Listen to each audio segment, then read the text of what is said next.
দর্শককে স্বাগত জানাচ্ছি আর একটা নতুন পর্বে। বিশেষ করে আপনারা জানেন সাম্প্রতিক একটা জরিপ বের হয়েছে, সেখানে বাংলাদেশের নির্বাচন নিয়ে দারুণ কিছু কথা এসেছে যে আগামীতে জাতীয় নির্বাচনকে কেন্দ্র করে জনগণের আস্থা এবং ভালোবাসার জায়গাটা কোন দলটা পেতে পারে, বিশেষ করে নির্বাচনে কোন দল জয়ী হতে পারে, এটা নিয়ে একটা জরিপ করা হয়েছে। বিশেষ করে 48% লোক এখনও নির্ধারণ করতে পারে নাই বা ডিসাইড করতে পারে নাই যে কোন দলকে তারা ভোট দেবে আগামী ত্রয়োদশ জাতীয় সংসদ নির্বাচনে।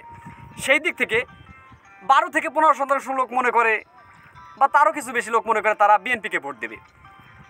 জামাত ইসলামের সমর্থন ওইভাবে সীমিত কিছু লোক জামাত ইসলামকে সমর্থন করে, আর অল্প কিছু লোক এনসিপি যেটা আছে, ন্যাশনাল সিটিজেন পার্টি, যেটা বাংলাদেশের ছাত্রদের গণঅভ্যুত্থানের মাধ্যমে রচিত নতুন যে দলটি, সেটার যে একটা আত্মবিশ্বাস, তারাও কিন্তু ওই ধরনের কিছু পার্সেন্টেজ এখানে যোগ করা হয়েছে।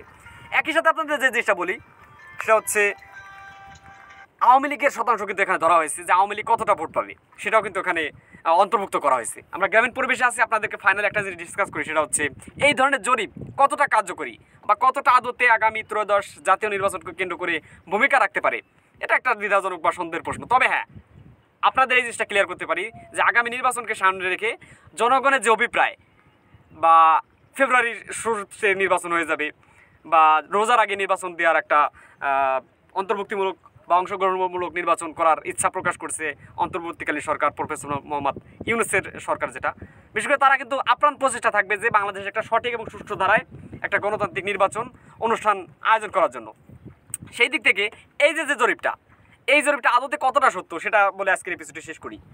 সেটা হচ্ছে এই যে জরিপটা, এটার মাধ্যমে বিএনপি বেশি সংখ্যাগরিষ্ঠতা পাওয়ার যে একটা অভিপ্রায়, সেটাই লক্ষ্য করা যাচ্ছে বা সেটাই হবে। তবে হ্যাঁ, হাড্ডাহাড্ডি নির্বাচনের কথা যদি বলি, বাংলাদেশের তৃণমূল পর্যায়ে জামাত ইসলামের যথেষ্ট একটা সংখ্যাগরিষ্ঠতা বা ভালোবাসার জায়গা তৈরি হয়ে আছে, এটা বলার অপেক্ষা রাখে না। সেই দিক থেকে নির্বাচন যদি সুষ্ঠু এবং গণতান্ত্রিক ধারায় হয় বা সেই ধরনের পার্টিসিপেট যদি প্রত্যেকটা দল অংশগ্রহণ করে, আওয়ামী লীগকে না বহিষ্কার করে, কারণ আওয়ামী লীগের কারণে এতদিন বাংলাদেশে একটা সুষ্ঠু নির্বাচন অনুষ্ঠিত হয় নাই। সেই দিক থেকে তারা যে অপরাধটা করেছে, একমাত্র তারা নির্বাচনের বাইরে থাকবে, প্রত্যেকটা দল অংশগ্রহণ করবে। আওয়ামী লীগ কোনোভাবে বাংলাদেশের স্বাধীনতা, সার্বভৌমত্ব বা আঞ্চলিক অখণ্ডতার জন্য নিয়ামক নয়, তারা বাংলাদেশের স্বাধীনতা, সার্বভৌমত্ব বা আঞ্চলিক অখণ্ডতার জন্য হুমকি স্বরূপ।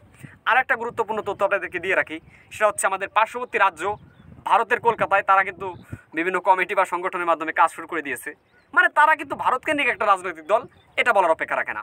সেই দিক থেকে নির্বাচনে আওয়ামী লীগের ওই যে একটা পার্সেন্টেজ যেটা বলা হয়েছে, সেটা কিন্তু খুবই কলুষিতজনক অধ্যায়, কারণ তাদেরকে কোনোভাবে কোনো প্রশ্নেই নির্বাচনে আসতে দেওয়া হবে না।